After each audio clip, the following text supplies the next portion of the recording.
বিসমিল্লাহির রহমানির রহিম। সূরা যুখরুফ। আয়াত সংখ্যা 89টি, সূরা সংখ্যা 43, পারা 25। হামিম। শপথ স্পষ্ট কিতাবের। আমি একে করেছি কোরআন আরবি ভাষায়, যাতে তোমরা বুঝো। নিশ্চয়ই এ কোরআন আমার কাছে সমুন্নত অটল রয়েছে লৌহে মাহফুজে। তোমরা সীমা অতিক্রমকারী সম্প্রদায় এই কারণে কি আমি তোমাদের কাছ থেকে কোরআন প্রত্যাহার করে নিব? পূর্ববর্তী লোকেদের কাছে আমি অনেক রসুলই প্রেরণ করেছি। যখনই তাদের কাছে কোনো রসুল আগমন করেছে, তখনই তারা তার কাছে সাথে ঠাট্টা বিদ্রুপ করেছে। সুতরাং আমি তাদের চেয়ে অধিক শক্তি সম্পন্নদেরকে ধ্বংস করে দিয়েছি। পূর্ববর্তীদের এ ঘটনা অতীত হয়ে গেছে। আপনি যদি তাদেরকে জিজ্ঞেস করেন কে নবমণ্ডল ও ভূমণ্ডল সৃষ্টি করেছে, তারা অবশ্যই বলবে এগুলো সৃষ্টি করেছে পরাক্রমশালী সর্বজ্ঞ আল্লাহ। তিনি তোমাদের জন্য পৃথিবীকে করেছে বিছানা এবং তাতে তোমাদের জন্য করেছে পথ, যাতে তোমরা গন্তব্যস্থলে পৌঁছাতে পারো। এবং যিনি আকাশ থেকে পানি বর্ষণ করেন পরিমিত, অতঃপর তোর দ্বারা আমি মৃত ভূগর্ভকে পুনরুজ্জীবিত করেছি, তোমরা এমনইভাবে উত্থিত হবে। এবং যিনি সব কিছুর যুগল সৃষ্টি করেছেন এবং নৌকা ও চতুষ্পদ জন্তুকে তোমাদের জন্য যানবাহনে পরিণত করেছেন, যাতে তোমরা তাদের পিঠের উপর আরোহণ করো। অতঃপর তোমাদের পালনকর্তার নিয়ামত স্মরণ করো এবং বলো, পবিত্র তিনি, যিনি এদেরকে আমাদের বশীভূত করে দিয়েছেন এবং আমরা এদেরকে বশীভূত করতে সক্ষম ছিলাম না। আমরা অবশ্যই আমাদের পালনকর্তার দিকে ফিরে যাব। তারা আল্লাহর বান্দাদের মধ্যে থেকে আল্লাহর অংশ স্থির করেছে। বাস্তবিক মানুষ স্পষ্ট অকৃতজ্ঞ। তিনি কি তার সৃষ্টি থেকে কন্যা সন্তান গ্রহণ করেছেন এবং তোমাদের জন্য মনোনীত করেছেন পুত্র সন্তান? তারা রহমান আল্লাহর জন্য যে কন্যা সন্তান বর্ণনা করে, যখন তাদের কাউকে তার সংবাদ দেওয়া হয়, তখন তারা মুখমণ্ডল কালো হয়ে যায়, ভীষণ মনস্তাপ ভোগ করে। তারা কি এমন ব্যক্তিকে আল্লাহর জন্য বর্ণনা করে যে অলঙ্কারে লালিত পালিত হয় এবং বিতর্কের কথা বলতে অক্ষম? তারা নারী স্থির করে ফেরেশতাগণকে, যারা আল্লাহর বান্দা। তারা কি তাদের সৃষ্টি প্রত্যক্ষ করেছে? এখন তাদের দাবি লিপিবদ্ধ করা হবে এবং তাদের জিজ্ঞেস করা হবে।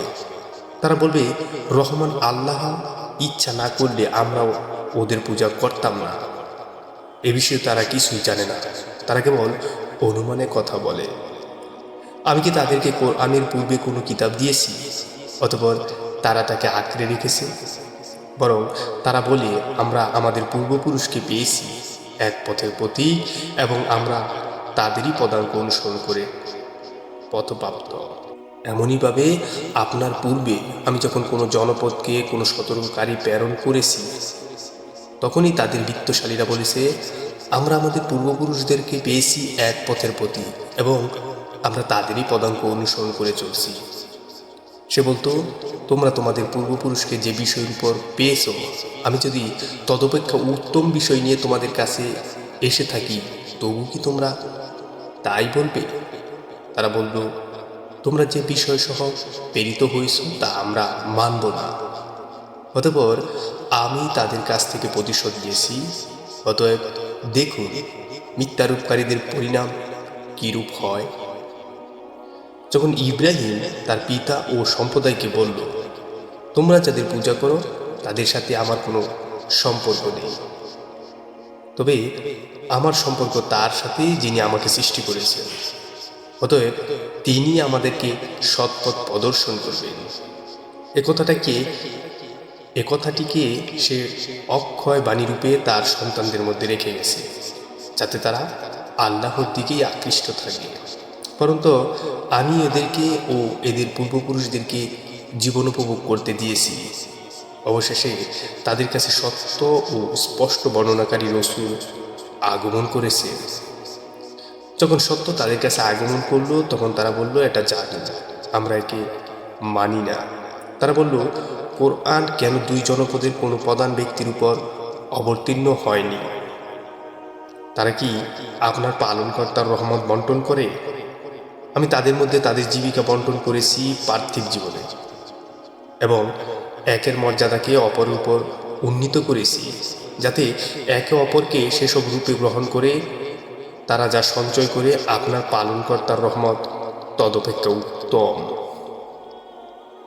যদি সব মানুষের এক মতালম্বী হয়ে যাওয়ার আশঙ্কা না থাকতো, তবে যারা দয়াময় আল্লাহকে অস্বীকার করে আমি তাদেরকে দিতাম তাদের গৃহের জন্য রৌপ্য নির্মিত ছাদ ও সিঁড়ি, যার উপর তারা চড়ত, এবং তাদের গৃহের জন্য দরজা দিতাম এবং পালং দিতাম যাতে তারা হেলান দিয়ে বসত, এবং স্বর্ণ নির্মিতও দিতাম।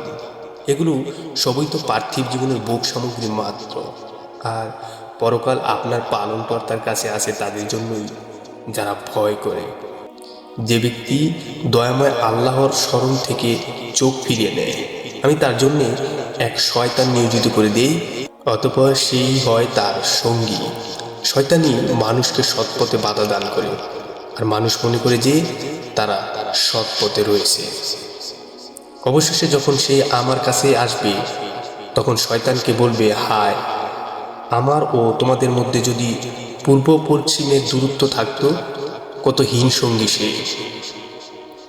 তোমরা যখন কুফর করেছিলে, তখন তোমাদের আজকের আযাবের শরীক হওয়া কোনো কাজে আসবে না। আপনি কি বধিরকে শোনাতে পারবেন, অথবা যে অন্ধ ও যে স্পষ্ট পথভ্রষ্টতায় লিপ্ত তাকে পথ প্রদর্শন করতে পারবেন?